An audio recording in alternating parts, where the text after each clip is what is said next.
तो दोस्तों, आपने recently wishes could kill series को बहुत पसंद किया है, तो उसी के चलते मैं एक और कोरियन हॉरर फिल्म को लेकर आया हूं जिसका नाम है द फेवर। ये बहुत ही बेहतरीन है और इस मूवी का जो कॉन्सेप्ट है वो काफी डिफरेंट है। आपने ऐसा कॉन्सेप्ट नहीं देखा होगा। इस मूवी का एक और नाम है जिसको मिरेकल भी कहा गया है। मूवी काफी इंटरेस्टिंग है, काफी बढ़िया है। एंडिंग का ट्विस्ट भी काफी खतरनाक है। और अगर आपने अभी तक विशेस कुड किल सीरीज को नहीं देखा है, जाकर देख लो। उसका लिंक आपको नीचे डिस्क्रिप्शन पिन कमेंट में मिल जाएगा। साथ ही साथ मैंने फ्रॉम सीजन 4 के एपिसोड 2 को एक्सप्लेन किया है, जिसके अंदर बहुत ही सारी थियोरीज और हिडन थिंग्स हैं। इनके सामने मिस करी हैं वो भी जाकर देख लीजिए। तो चलिए अब बिना किसी देरी के चलते हैं सीधा वीडियो की तरफ।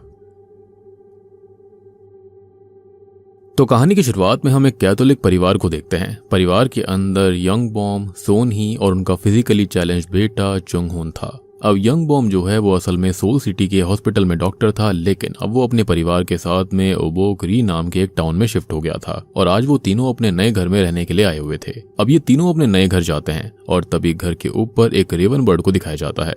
Dam this raven bird again, यानी कि फ्रॉम सीरीज से लेकर यहाँ तक इन रेवन बर्ड्स ने किसी का पीछा नहीं छोड़ा है। एनीवेज, रात को ये तीनों खाना खाने लगते हैं और खाना खाते टाइम हमको ये पता लगता है कि यंग बॉम चुंग हुन को स्कूल भेजना चाहता था ताकि वो नॉर्मल फील कर सके, लेकिन उसे स्कूल नहीं जाना क्योंकि वो नॉर्मल नहीं था। और हमको ये बात भी पता लगती है कि चुंग हुन एक समय पर ठीक था और वो बास्केटबॉल भी खेला करता। खैर, अभी वो लोग बात कर ही रहे थे कि तभी एक रेवन बर्ड उनके डाइनिंग रूम में घुस जाती है और वो वहां पर लगे हुए झूमर से टकराकर नीचे टेबल पर गिर गई थी। इससे होता यह है कि झूमर के जो बल्ब होते हैं ना, वो टूट गए थे। फिर यंग बॉम मार्केट से बल्ब लेने के लिए घर से जाने लगता है और वो सोनी को ये कहता है कि अगर घर के अंदर अंधेरा हुआ तो उससे उनको दिक्कत होगी। और फिर वो कार में बैठकर मार्केट के लिए निकल जाता है। यंग बॉम के जाने के बाद में सोनी चुंग हुन के पास जाती है। वो ये बोलती है कि उसे ऊपर वाले पर भरोसा रखना होगा और सब कुछ ठीक हो जाएगा, उन्हें धीरे धीरे एडजस्ट करना होगा। तो चुंग हुन कहता है कि सोनी जो है वो तो खुद ही चश्मा लगाकर नॉर्मल होने का प्रिटेंड करती रहती है जबकि वो अंधी है, और ये बात हमें तब पता चलती है। खैर, चुंग हुन की बात से सोनी को काफी बुरा लगता है और उधर यंग बॉम के दिमाग में भी वही बातें घूम रही थी कि तभी कोई अचानक उसकी कार के सामने आ जाता है। और जब यंग बॉम बाहर जाकर देखता है तो उसको पता चलता है कि वो एक बूढ़ा व्यक्ति था जो कि उसकी कार के सामने आकर टकरा गया था और उसकी हालत बहुत ही ज्यादा खराब थी। फिर यंग बॉम हॉस्पिटल में कॉल करने लगता है कि तभी वो ओल्ड मैन यंग बॉम का पैर पकड़ लेता है और फिर तभी वो जल्दी से उस ओल्ड मैन की फर्स्ट एड करने के लिए अपने घर ले जाता है, एज वो खुद एक डॉक्टर था। और अब वो उस ओल्ड मैन का फर्स्ट एड करता है। फिर अगले दिन वो उस बूढ़े व्यक्ति को हॉस्पिटल लेकर जाता है, जहां पर डॉक्टर्स उसको ये बताते हैं कि उस बूढ़े व्यक्ति को सीवियर कैंसर है और इस हालत में कोई भी हॉस्पिटल उसे एक्सेप्ट नहीं करेगा और इसलिए जब तक उस ओल्ड मैन का कोई रिश्तेदार नहीं आता उसे यंग बॉम के साथ ही उसके घर पर रहना पड़ेगा। अब इसके बाद एक पुलिस ऑफिसर यंग बॉम को एक्सीडेंट की फुटेज दिखाता है और उसके अंदर साफ दिख रहा था कि वो बूढ़ा व्यक्ति जानबूझकर उसकी कार के सामने आया था और वो वहां पर बैठकर इंतजार कर रहा था कि कब वहां पर कोई कार गुजरेगी। अब दूसरी ओर हम सोन ही को देखते हैं जो कि चुन हुन को स्कूल छोड़ने आई थी, लेकिन चुन हुन स्कूल के बाहर से ही सोन ही को घर वापस भेज देता है और हम देखते हैं कि सोन ही कम्प्लीटली ब्लाइंड नहीं थी, बल्कि उसे बहुत मुश्किल से कुछ कुछ दिखता था और इसलिए यंग बॉम बोल रहा था कि अंधेरे में दिक्कत होगी, क्योंकि अंधेरे में सोन ही को कुछ भी नहीं दिखता था। अब स्कूल के अंदर चुंग हुन को दिखाया जाता है जो कि बाकी बच्चों को बास्केटबॉल खेलते हुए देख रहा था और तभी हमको एक फ्लैशबैक दिखाया जाता है जिससे हमको पता चलता है कि सोन ही और चुंग हुन का एक कार एक्सीडेंट हुआ था जिसके अंदर चुंग हुन के पैर चले गए थे और सोन ही की आंखें। फिर हमें सोन ही को घर पर दिखाया जाता है जो कि एक सूखे हुए गुलाब के प्लांट को देख रही होती है, जो कि शायद से इंडिकेट करता है कि पहले उनकी जिंदगी खिले हुए गुलाब की तरह थी लेकिन अब वो सूखे हुए गुलाब की तरह हो गई है। खैर, तभी वहां पर यंग बॉम उसी ओल्ड मैन के साथ आ गया था और वो बूढ़ा व्यक्ति उस सूखे हुए गुलाब के पास जाकर उसे छूने लगता है। खैर, अब रात की तरफ सीन आता है और हम चुंग हुन को देखते हैं जिसे रात को कुछ आवाज सुनाई देती है और तभी वो बूढ़ा व्यक्ति वहां पर आकर चुंग हुन के पैरों को छूने लगता है और चुंग हुन डर कर नीचे गिर जाता है और वो बूढ़ा व्यक्ति भी अब वहां से अचानक गायब हो गया था और नीचे बस खून के निशान थे जिनका पीछा करते हुए चुंग हुन घर के गार्डन में चला जाता है और फिर उस स्टोर रूम में जाता है जहां पर वो बूढ़ा व्यक्ति था। और तभी हम उस सूखे हुए गुलाब को देख पाते हैं जिसको उस बूढ़े व्यक्ति ने छुआ था एंड शॉकिंगली उसमें गुलाब लग गए थे, यानी कि ये बूढ़ा व्यक्ति बिल्कुल भी नॉर्मल इंसान तो नहीं है। अब दूसरी ओर यंग बॉम को एक सपना आता है जिसके अंदर वो ये देखता है कि उसकी कार के सामने उस बूढ़े व्यक्ति की जगह पर चुंग हुन आ गया था और तभी अचानक उसकी नींद खुल जाती है और वो अपने बेटे के रूम में जाता है, लेकिन वहां पर चुंग हुन नहीं था। तो यंग बॉम जल्दी से स्टोर रूम की तरफ भागता है और अंदर से चुंग हुन के चिल्लाने की आवाज आ रही थी, लेकिन दरवाजा अंदर से बंद हो रखा था। तो सोन ही घर से स्टोर रूम की चाबियां लेने चली जाती है और यंग बॉम दरवाजा तोड़ने की कोशिश लगातार कर रहा था और अंदर वो बूढ़ा व्यक्ति चुंग हुन चुंगहुन के ऊपर था। और जब तक यंग बॉम दरवाजा तोड़ता है तो वो देखता है कि चुंगहुन बिल्कुल ठीक हो गया था और अब वो चल पा रहा था, जो कि बहुत ही ज्यादा शॉकिंग चीज थी। यंग बॉम और सोनी को कुछ भी समझ में नहीं आता कि आखिरकार ये हुआ क्या, लेकिन वो दोनों इससे बहुत खुश थे। और हमको एक पेड़ भी दिखाया जाता है जिसके ऊपर ढेर सारे रेवन बर्ड्स उड़ रहे थे। फिर अगले दिन यंग बॉम और सोनी चुंगहुन को हॉस्पिटल लेकर जाते हैं और डॉक्टर्स भी ये देखकर बहुत हैरान थे, क्योंकि जो चुंगहुन के साथ हुआ था वो बिल्कुल मिरेकल था और उसको कहा गया था कि वो कभी भी चल नहीं पाएगा, लेकिन देखो यहाँ पर कितनी बड़ी चीज हुई थी। अब तभी चुंगहुन यंग बॉम को ये बताता है कि उसके पैर उसी बूढ़े व्यक्ति ने ठीक किए हैं। फिर रात को यंग बॉम उस बूढ़े व्यक्ति के वोन्स को साफ करने लगता है, यानी कि उसके घाव को साफ करता है। और उस बूढ़े व्यक्ति की हालत धीरे धीरे और भी ज्यादा खराब होती जा रही थी। यंग बॉम उससे पूछ रहा होता है कि उसने वो सब कैसे किया, लेकिन वो बूढ़ा व्यक्ति कुछ भी नहीं बोल रहा होता। तभी यंग बॉम को उस बूढ़े व्यक्ति की गर्दन पर एक घाव दिखता है। फिर वहां पर सोनी उस बूढ़े व्यक्ति के लिए खाना लेकर आती है, लेकिन वो किसी चीज से टकराकर नीचे गिर जाती है। और तभी यंग बॉम सोचता है कि किसी तरह से अगर वो बूढ़ा व्यक्ति सोनी को भी ठीक कर दे तो यंग बॉम की फैमिली फिर से खुशहाल हो जाएगी। अब अगले दिन यंग बॉम और सोनी चुंगहुन के लिए न्यू शूज लेकर आते हैं और फिर वो घर आ जाते हैं। लेकिन यंग बॉम को कुछ भी समझ में नहीं आ रहा था, लेकिन सोनी उसे ज्यादा ना सोचने के लिए कहती है। अगले दिन चुंगहुन साइकिल से स्कूल जाता है और उसे स्कूल जाते हुए यंग बॉम की नेबर अपने घर से देख रही थी। अब चुंगहुन के क्लासमेट्स उसको देखकर काफी हैरान थे, क्योंकि 2 दिन पहले तक चुंगहुन व्हील चेयर पर था और अब वो बिल्कुल ठीक हो चुका था। लेकिन हम गौर करते हैं कि उसका क्लासमेट मिनजे कुछ दिनों से एब्सेंट था, घर नहीं आ रहा था। अब इसके बाद यंग बॉम को दिखाया जाता है जो कि टाउन से बाहर उसी बूढ़े व्यक्ति के पोस्टर्स लगा रहा था कि तभी उसे एक आदमी मिलता है जो कि यंग बॉम को ये बताता है कि कोई भी ओबोक री टाउन के पास कभी नहीं जाता, क्योंकि लोगों का ये मानना है कि वो जो टाउन है वो श्रापित है और वहाँ के लोग अपने टाउन को द टाउन ऑफ मिरेकल्स भी कहते हैं। लेकिन पहले वहाँ पर लोग मरते रहते थे, लेकिन अब अचानक वैसा नहीं है, लेकिन लोग फिर भी वहाँ पर नहीं जाते, यानी कि वहाँ का खौफ था सबके अंदर। और जब यंग बॉम उस जगह जाता है जहाँ पर वो बूढ़ा व्यक्ति उसकी कार के सामने आया था, तो उसको पता चलता है कि वो जगह ओबोक री टाउन की एंट्रेंस थी। खैर फिर हम इस परिवार के उसी पड़ोसी को देखते हैं जो कि ओबोक री के चर्च के पेस्टर, जिसका नाम किम था, उसको जाकर सारी बात बताती है कि चुंगहुन पहले व्हील चेयर पर था लेकिन अब वो चल सकता है, जो कि काफी शॉकिंग बात थी। अब ये बात सुनकर किम यंग बॉम के घर जाती है और वो यंग बॉम और सोनी से बातें करने लगती है। उनकी कहानी सुनती है कि कैसे चुंगहुन अचानक ठीक हो गया। फिर वो सोनी से एक फेवर मांगती है कि वो उनकी चर्च में आकर अपना एक्सपीरियंस शेयर करे, क्योंकि पिछले कई सालों में पहली बार उसके टाउन में मिरेकल वापस आया था और सोनी इसके लिए मान जाती है। खैर अगले दिन चर्च में जाकर सोनी अपना एक्सपीरियंस शेयर करती है। वो बाकी सभी लोगों को गॉड पर विश्वास रखने के लिए बोलती है और हमें उसके फ्लैशबैक से पता चलता है कि सोनी की आई साइट एक्सीडेंट में नहीं गई थी। असल में एक्सीडेंट के बाद में चुंगहुन कोमा में था और डॉक्टर्स का कहना था कि वो बचने नहीं वाला। तो सोनी ने किसी मेडिसिन का ओवरडोज ले लिया था, जिससे कि सोनी तो बच गई, लेकिन इसके बदले उसकी आई साइट चली गई थी। यानी कि उसने खुद को खत्म करने की कोशिश करी कि मेरा बच्चा नहीं बचेगा तो मैं भी क्यों जिंदा रहूं।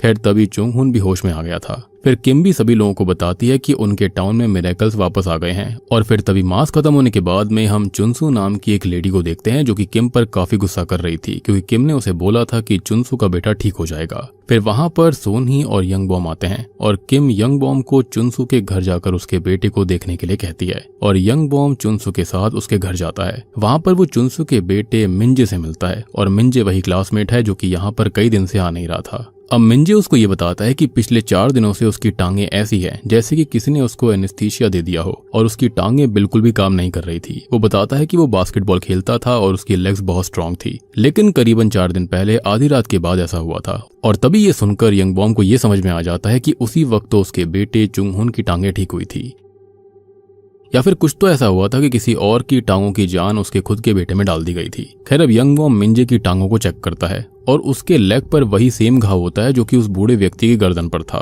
तो मिंजे बताता है कि वो उसी टाइम उसकी लेग पर अपीयर हुआ था, यानी कि 4 दिन पहले आधी रात के बाद में, जब उसकी टांगे नम हो गई थी। अब यंग बॉम को कुछ कुछ चीजें समझ में आ रही थी और वो जल्दी से घर जाता है और अपने बेटे की टांगों को चेक करता है। तो असल में उसकी टांग पर भी सेम ही घाव था। अब ये सब देखने के बाद में फाइनली यंग बॉम को सारी बात समझ आ जाती है कि जिसको वो मिरेकल समझ रहे थे असल में वो एक कर्ज था जो कि मिंजे पर चला गया है और उस ओल्ड मैन ने मिंजे की टांग छीन ली है और उन्हें चुंगहुन को दे दिया है। और फिर यंग बॉम उस ओल्ड मैन के पास जाता है और वो ओल्ड मैन धीरे धीरे खत्म हो रहा था। यंग बॉम उससे पूछता है कि उसने ऐसा क्यों किया, लेकिन वो बस यंग बॉम की तरफ देखकर एक क्रीपी सी स्माइल देकर अपनी जीभ बाहर निकालता है। फिर इसके बाद यंग बॉम उस घाव के बारे में रिसर्च करने लगता है। उसको पता चलता है कि कुछ डेड बॉडीज पर भी सेम ही वुंड्स मिले थे, यानी कि सेम घाव थे। और हम उस बूढ़े व्यक्ति को भी देखते हैं जिसके नेल्स भी उसकी बॉडी से अलग हो रहे थे। ऐसा लग रहा था कि कुछ तो हो रहा था उसकी बॉडी के साथ में, जिसके चलते उसकी जान छूट रही थी। तभी हम एक मिस्टीरियस आदमी को देखते हैं जिसके हाथ में सेम वुंड का निशान था, और इसका मूवी के अंदर कोई भी नाम नहीं बताया गया है, लेकिन हम इसको जेम्स बुलाएंगे। सो तभी हम जेम्स को देखते हैं जो कि यंग बॉम के लगाए हुए एक पोस्टर को उखाड़ कर अपने साथ ले जाता है।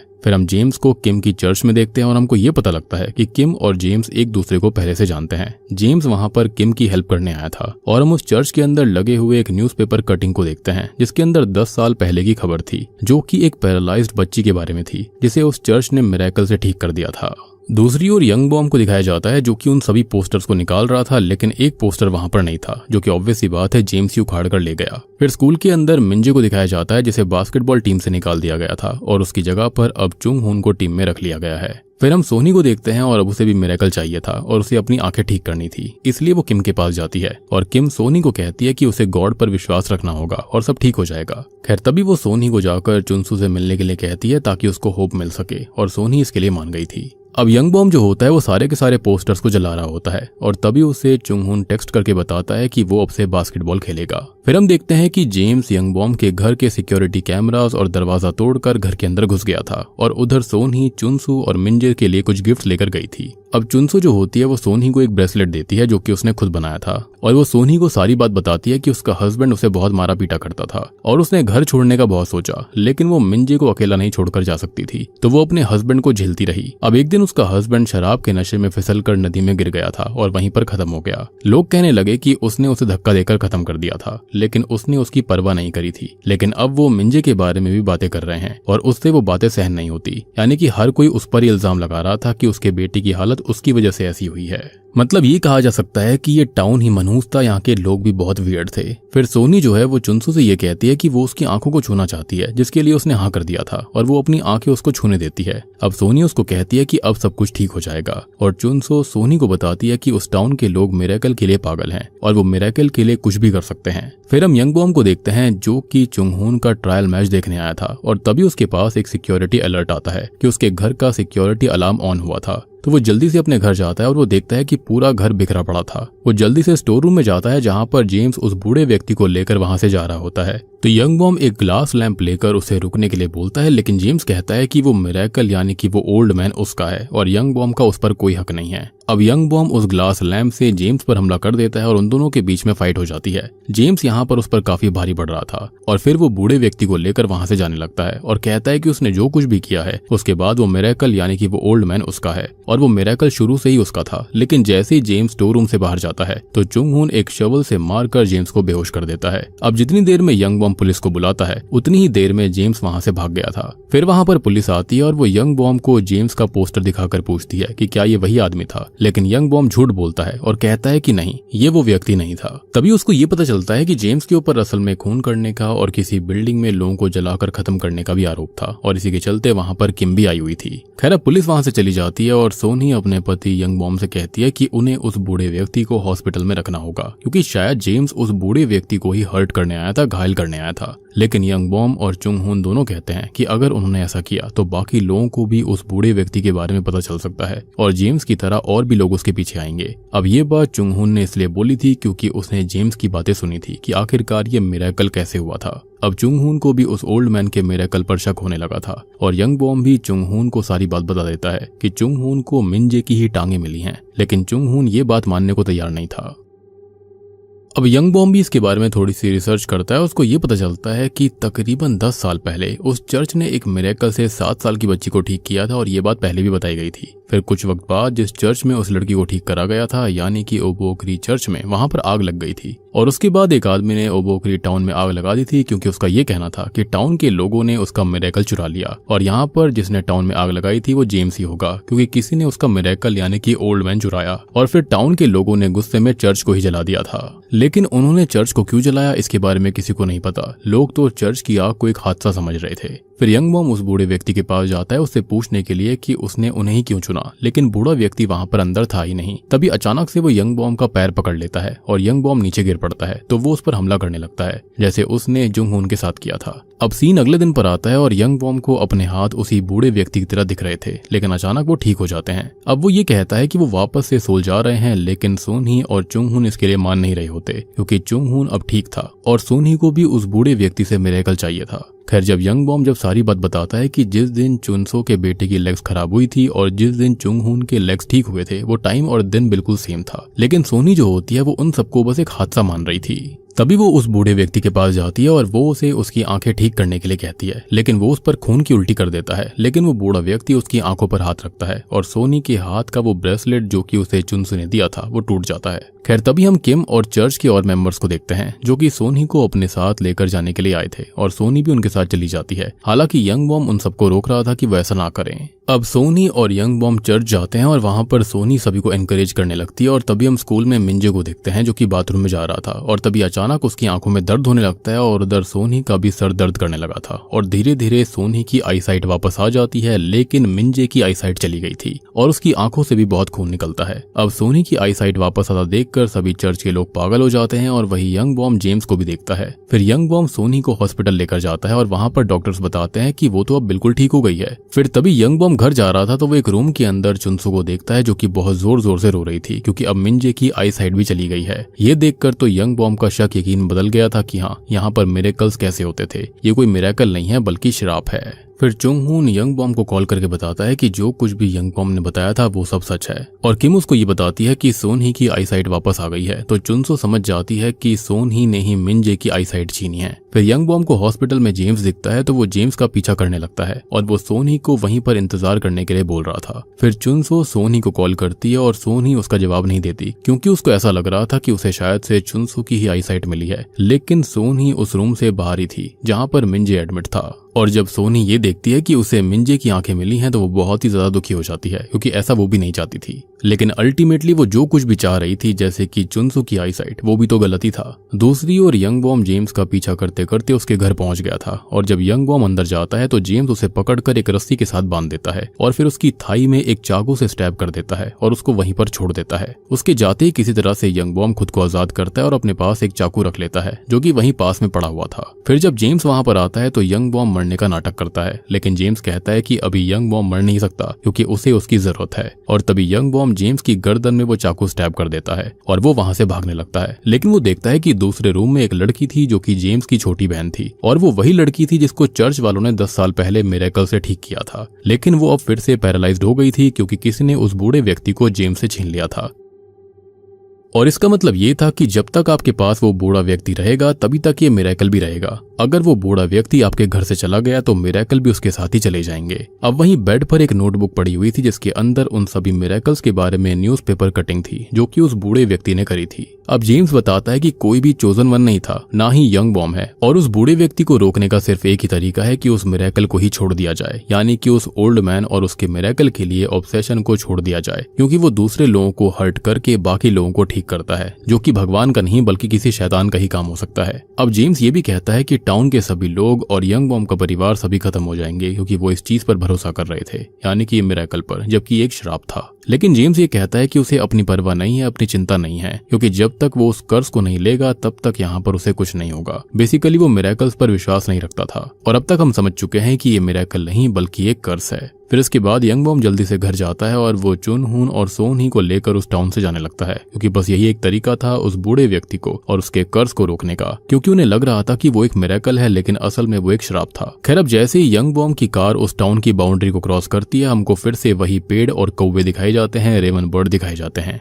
और अचानक से ही चुंग हुन की टांगे दर्द करने लगती हैं और उसकी लेग्स फिर से पैरालाइज्ड हो गई थी। सोन ही की भी आई साइट चली जाती है, यानी कि अगर आप ओल्ड मैन को छोड़कर चले जाओगे तो उसका मिरेकल भी खत्म हो जाएगा, और इसलिए यंग बॉम वापस से अपने घर जाता है और वो उस ओल्ड मैन से सोन ही की आई साइट और चुंग हुन के लेग्स को वापस करने के लिए कहता है, लेकिन वो ओल्ड मैन बस हंसे जा रहा था। और तभी वहां पर चुनसू आकर सोनी को बताती है कि उसको पता चल गया है कि उसने ही उसके बेटे मिंजे की आई साइट छीनी है, और फिर वो अंदर स्टोर रूम में चली जाती है और वो उस ओल्ड मैन से कहती है कि मिंजे की आई साइट और लेग्स वापस दे दो। तभी यंग बॉम उसे रोकने लगता है और समझाने लगता है कि वो मिरेकल नहीं बल्कि श्राप है, लेकिन चुनसू उस पर एक शार्प वेपन से हमला करने लगती है। और तभी वहां पर सोनी भी आ गई थी और वो भी चुनसू को रुकने के लिए कहती है, लेकिन इसलिए नहीं कि उसे ऐसा लग रहा था कि वो ओल्ड मैन मिरेकल नहीं बल्कि कर्स है, बल्कि वो उसको अभी भी मिरेकल ही मान रही थी। तो वो ओल्ड मैन चुनसू को कहता है कि सोनी को मारकर उसे मिंजे की आई साइट और टांगे दोनों मिल सकती हैं। और ये सुनते ही चुनसू तुरंत ही सोनी पर हमला करने लगती है। मतलब देख रहे हो कि ईविल ने कैसे एक दूसरे के खिलाफ सबको भड़का दिया था।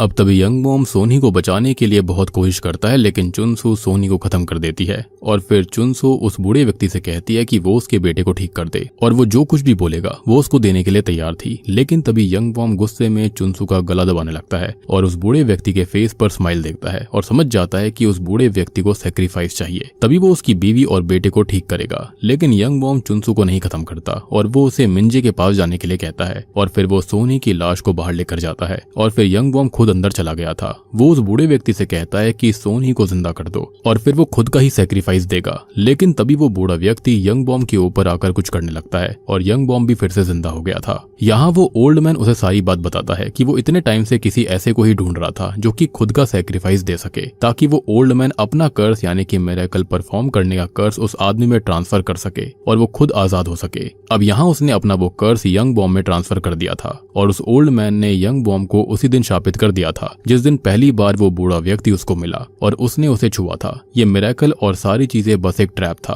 क्योंकि वो ओल्ड मैन वैसे भी मिरेकल को रोकने वाला था ताकि यंग बॉम खुद का सेक्रीफाइस दे सके।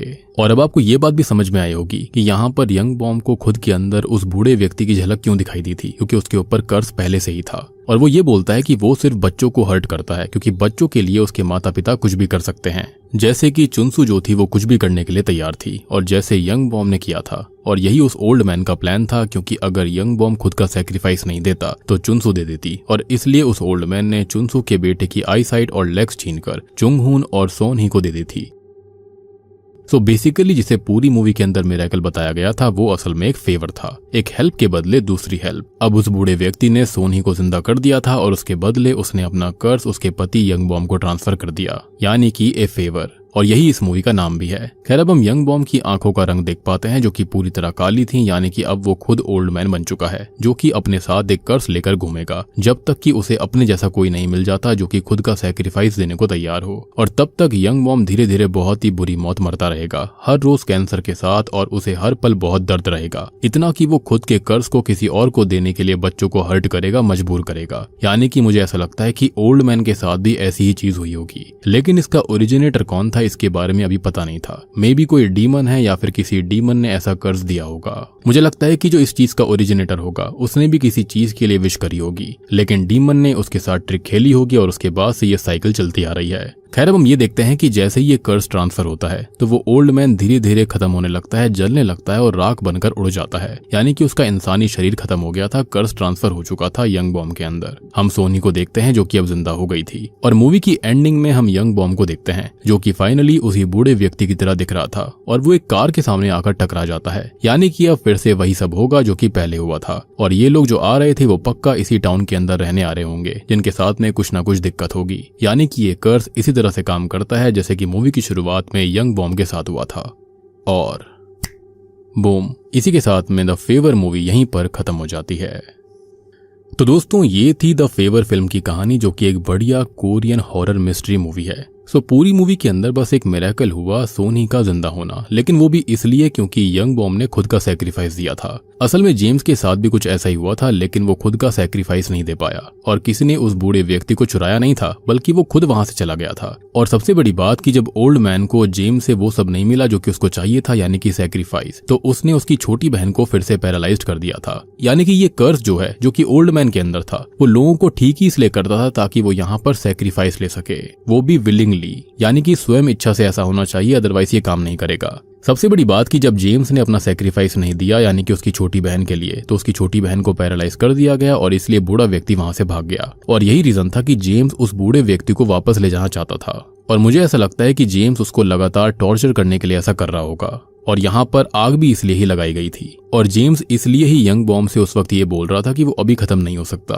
क्योंकि वो यंग बॉम की बीवी और बेटे की हेल्प से यंग बॉम का सेक्रीफाइस करवाने वाला था। और ऐसे वो उस ओल्ड मैन से अपनी बहन को ठीक करने के लिए बोलता, जो कि एक्चुअल में बार्गेनिंग थी, कोई मिरेकल नहीं, क्योंकि सोनी की आई साइट चली गई थी और जुंग होन की लेग्स नम हो गई थी, यानी कि पहले जैसी हो गई थी। तो इसका मतलब ये था कि मिंजे भी अब ठीक हो गया होगा। असल में वो ओल्ड मैन का मिरेकल नहीं बल्कि उसकी ट्रिक्स थी, जो कि वो खुद का कर्ज ट्रांसफर करने के लिए इस्तेमाल कर रहा था। बेसिकली खुद की आजादी चाहता था, क्योंकि जो कुछ भी मिरेकल्स उसने किए थे वो सभी टेम्परेरी थे, और इसलिए जेम्स के हाथ पर वो निशान था, क्योंकि उसने सैक्रिफाइस नहीं दिया, लेकिन वो कर्स हो गया था। और अब आपको समझ में आया होगा कि यहाँ पर कितने सारे लोगों के हाथ पर निशान थे और लेग पर भी निशान थे, यानी कि जो पार्ट ठीक होगा वहां पर निशान होगा। और इतने वक्त से ये ओल्ड मैन यानी कि ये कर्स ऐसे ही व्यक्ति को ढूंढ रहा था जो कि खुद का सैक्रिफाइस दे सके। अब देखो, जब जेम्स ने ये बताया था यंग बॉम को कि उस बूढ़े व्यक्ति को पीछे छोड़कर जाने से ही सब कुछ रुक सकता है, और ऐसा करा भी गया था, लेकिन यंग बॉम ने एक बात नोटिस करी कि उस बूढ़े व्यक्ति ने उसकी बीवी को और बेटे को ठीक कर दिया था, उनकी जिंदगी ठीक हो गई थी, और उनकी ही खुशी देखकर वो वापस उस ओल्ड मैन के पास गया था, जैसा कि जेम्स ने बोला था कि कोई भी भला क्यों उस मिरेकल को छोड़कर जाएगा। और यंग बॉम को ये लग रहा था कि उस बूढ़े व्यक्ति को दूसरे लोगों का सैक्रिफाइस चाहिए, जबकि उसे तो कोई ऐसा चाहिए था जो कि खुद का सैक्रिफाइस अपने परिवार के लिए विलिंगली दे सके।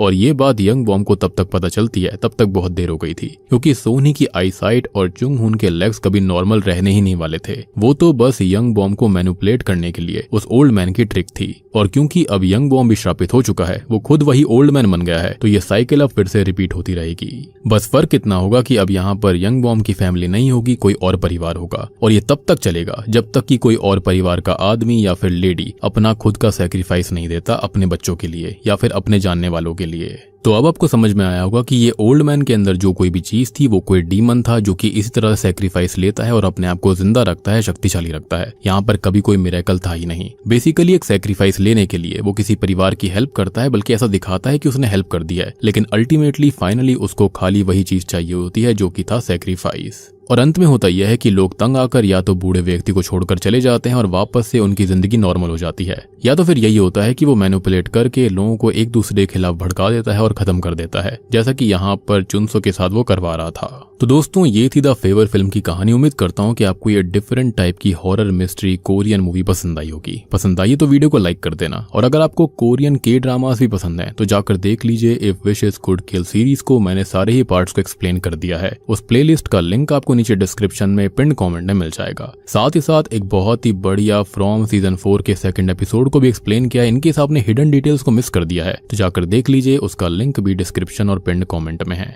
तो मैं आप सबको मिलता हूँ अगली वीडियो के साथ में, तब तक के लिए